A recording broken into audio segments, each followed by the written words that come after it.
ان لما نروح عند ربنا يوم القيامه، ربنا هيحاضر كل واحد فينا، يعني زي محاضره كده. فساعتها ازيكم يا جماعه، عاملين ايه؟ يا رب تكونوا كويسين وفي احسن حال. حاسه ان انا بقالي كتير قوي ما نزلتش فيديو، بس ده كان بسبب ان انا كنت مسافره. بس خلاص دلوقتي ان شاء الله انزل اكتر الفتره الجايه. بدون بقى كلام كتير وكده، خلينا نتكلم في موضوع النهارده. الموضوع النهارده انا حاساه يعني موضوع كده لامس قلبي قوي، بسبب ان هو فعلا يعني احنا كتير قوي قوي ما بنبقاش عارفين ليه ده بيحصل، ان يحصل معانا حاجات عكس خالص اللي احنا عايزينها. واحنا مثلا نكون مرتبين حياتنا بطريقه معينه، مثلا زي ايه؟ زي مثلا ان انا دخلت كليه مش هي الكليه اللي انا عايزاها. يعني مثلا كان في حد كاتب لي في كومنت قبل كده على فيديو ان هو كان عايز يدخل كليه ليها علاقه بالترجمه تقريبا. بس اهله ما كانوش موافقين خالص، عشان الكليه دي بعيده عن بيتهم يعني وكده. وهو بقى ما كانش عارف يعمل ايه، وهو خلاص اختار كليه تانية ورضى بالنصيب خلاص. بس ده طبعا حاجه كانت مضايقاه، وكان بقى بيسال ان هو ازاي يتعايش مع حياته الجديده، او ازاي يقبل بالحياه الجديده اللي هو ما كانش راسمها خالص، او اللي هو ما كانش عايزها، او النصيب الجديد اللي جاله. فمش بس الكليه، كمان يعني ممكن تكون علاقات، يعني علاقه مثلا ما كملتش، سواء علاقة صداقة أو علاقة مثلا خطوبة أو جواز أو أي حاجة. واحنا بنبقى اللي هو قاعدين مش عارفين ليه ده حصل. اللي هو أنا بعد ما خلاص رسمت حياتي ورسمت مخيلتي وكل حاجة حرفيا، بقيت بتخيل أنا هصحى أروح الكلية دي، أو مثلا هكون مع الشخصية دي، او هكون مع الصحاب دول. بنبقى راسمين كل حاجه في دماغنا، وبنبقى اللي هو خلاص يعني احنا ساعات كده بنقعد نتخيل مع نفسنا احنا رسمنا لحياتنا حياه معينه عايزينها، ومره واحده نتفاجئ ان هي ما بقتش معانا، او ان الدنيا اتشقلبت 180 درجه. ازاي؟ مش ده اللي انا كنت عايزاه، مش ده اللي انا كنت رسماه. فالموضوع ده صعب جدا جدا جدا، انا عارفه يعني، وحمل كبير قوي قوي علينا. بس النهارده خلينا ناخد الموضوع من وجهه نظر مختلفه شويه، ونقعد نتعمق شويه ونفكر ان هو مش هنقول ليه ده حصل، لان احنا مش هنلاقي اجابه، لان ده حصل من ربنا. وطول ما هو حصل من ربنا فاحنا مش هينفع نساله ليه، يعني مش هينفع. بس انا كنت سامعه فيديو قبل كده بيقول ان لما نروح عند ربنا يوم القيامه، ربنا هيحاضر كل واحد فينا، يعني زي محاضره كده. فساعتها انا كنت سامعه ان الشيخ بيقول ان احنا ممكن ساعتها نسال ربنا هو لما حصل لي كذا وكذا، طب هو كان ايه الحكمه منه، او انا عايز اعرف ليه ده حصل لي. ساعتها بقى في يوم القيامه ممكن يترد من ربنا على كل الاجابات دي. انما دلوقتي طبعا احنا في الدنيا عايزين نعرف اللي هو يعني ليه ده حصل. مش هنعرف ليه ده حصل، بس احنا بقى ممكن يعني نتأقلم مع الوضع، يعني اللي هو خلاص نركن ليه دي على جنب خالص، لان مش هنعرفها. ونخلينا مثلا نشوف ان هو ده خلاص بقى قضاء وقدر وامر واقع قدامنا، احنا هنتصرف معاه ازاي، هنعيش حياتنا الجديده ازاي، هنعيش الحياه اللي ما كناش راسمينها خالص، الحياه الجديده، الحياه اللي عمرنا ما تخيلنا نفسنا ان احنا نكون فيها، سواء بقى كليه، سواء علاقه، سواء شغل، سواء اي حاجه. ازاي نتأقلم مع النصيب الجديد اللي احنا ما كناش عاملين حسابه خالص. اول حاجه لازم نعملها بقى ان احنا نقف كده وقفه مع نفسنا، وقفه نفسيه يعني. وعارفين انتوا اللي بيتامل في الكون كده، اللي هو مثلا انت ممكن تبقى قاعد ما بتعملش اي حاجه غير انت قاعد بتلمح في السقف كده، بتفكر مش ليه ده حصل زي ما احنا قلنا عشان مش هنلاقي اجابه. ان احنا نفكر خلاص ده حصل، انا ازاي هتقبله؟ ازاي هنتقبله بقى؟ بان احنا نسيب نفسنا في الادراك شويه. يعني خلاص انا ما دخلتش الكليه، فانا لازم اقعد، يعني لازم استوعب. الاستيعاب ده بيجي بعد فتره، وخصوصا لما تكون حاجه احنا نفسنا فيها قوي قوي. بنقعد كده يعني ممكن اسابيع وشهور احنا مش عارفين يعني. طب هنتقبل ازاي طيب؟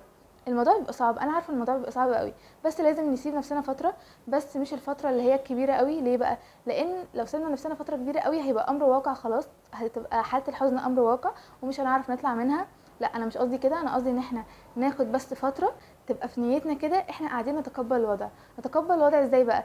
سواء مثلا بفيديوز تحفيزيه عن الوضع الجديد اللي احنا بقينا فيه، الكليه الجديده، نقعد مثلا نسمع معلومات عنها، نسمع مجالات شغلها، نسمع لو ليها اماكن سفر بره في المستقبل ايه هي الاماكن دي. نقعد نعمل سيرش عن كل مميزاتها، ونقعد نحبب نفسنا فيها. لان يعني التكيف ده من طبيعه البشر اصلا، انت هتتكيف كده كده على الوضع الجديد. بس زي ما قلت هو الوقت. فلما نيجي نعمل سيرش زي ما قلت لكم، نبدا نحبب نفسنا فيها، اللي هو انا قاعده انا هحبب نفسي فيها غصب عني، مش اللي هو كره او اجبار، لا.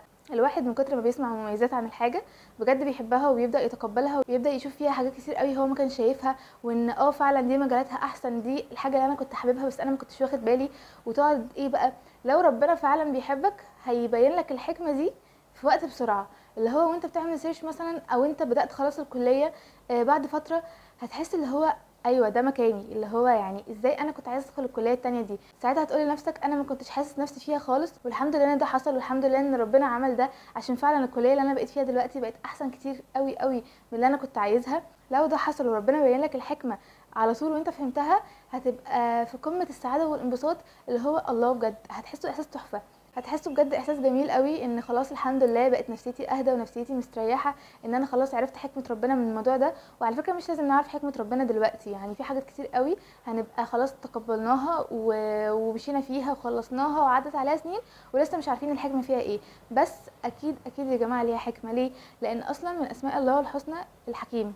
فانتوا لو جيتوا فكرتوا في الاسم ده، يعني تخيلوا ربنا يعني حكيم بطريقه احنا اصلا ما نتخيلهاش. يعني احنا معارضين حكمه ربنا دي، ومعارضين ان هو اللي اختار لنا الحاجه. مش في دعوه كتيره قوي بنسمعها ساعات اللي هي يا رب اختار لي ولا تخيرني، اللي هو احنا بنقعد نقول يا رب ارجوك اختار لي انت، وانا مش عايزه اتحط في موضع اختيار، لان طبعا طبعا طبعا مش محتاجه كلام ان اختيار ربنا احسن مليون مره من اختيار البشر.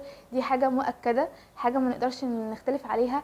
فانتوا ممكن مثلا تبحثوا في اسماء الله الحسنى شويه، وانكم تاخدوا اسم اسم، هتلاقوا من وراه بجد كميه احاسيس انتوا هتحسوها، احاسيس شبه المعجزه كده. اللي هو فعلا يعني انا مين انا اصلا عشان اقف قدام حكمه ربنا ومرضاش عليها واقعد انكرها واقول لا دي مش مناسباني، دي مش عجباني، دي سواء بقى زي ما قلت في كليه، في شغل، في علاقات، في روتين حياه، في اسلوب حياه، في رزق معين، في فلوس، في اي حاجه. فساعتها هنحس نفسنا ان احنا اهدى، هنقعد بقى كده نرجع تاني، يعني حجمنا يصغر كده تاني، ونقول فعلا اللي هو لا، طالما ربنا عمل ده يبقى خلاص، من غير تفكير، من غير جلد ذات كتير، من غير احاسيس وحشه.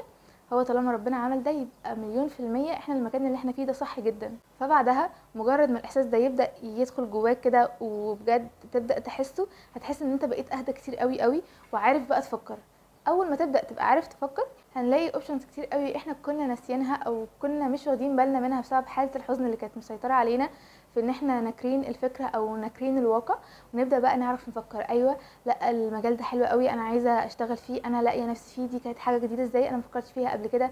وتبدأ بقى تدور، تشوف كورسات، تشوف معاهد مثلا بتدي كورسات مكثفة، تبدأ تاخدها حاجات اونلاين.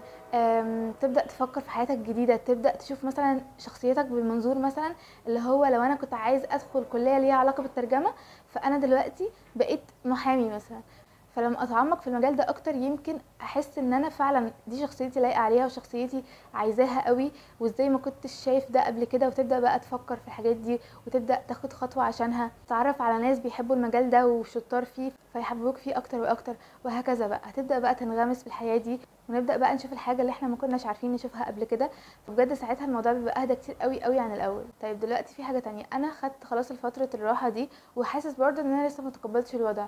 حاسس ان هو لا، مهما عملت سيرش، مهما دورت، مهما شفت مميزات الشغلانه الجديده، شفت مميزات الحياه الجديده، شفت بدات اتعمق فيها، فانا برضه حاسس ان في حاجه ناقصه. انا ساعتها بقى اتجه الناحيه بتاعه الدين شويه، والناحيه بتاعه الفيديوز الكتير اللي موجوده قوي على اليوتيوب، ان احنا نبدا نتعمق شويه في فكره ان النصيب والقضاء والقدر وايه الفرق بينهم، وازاي اتقبله.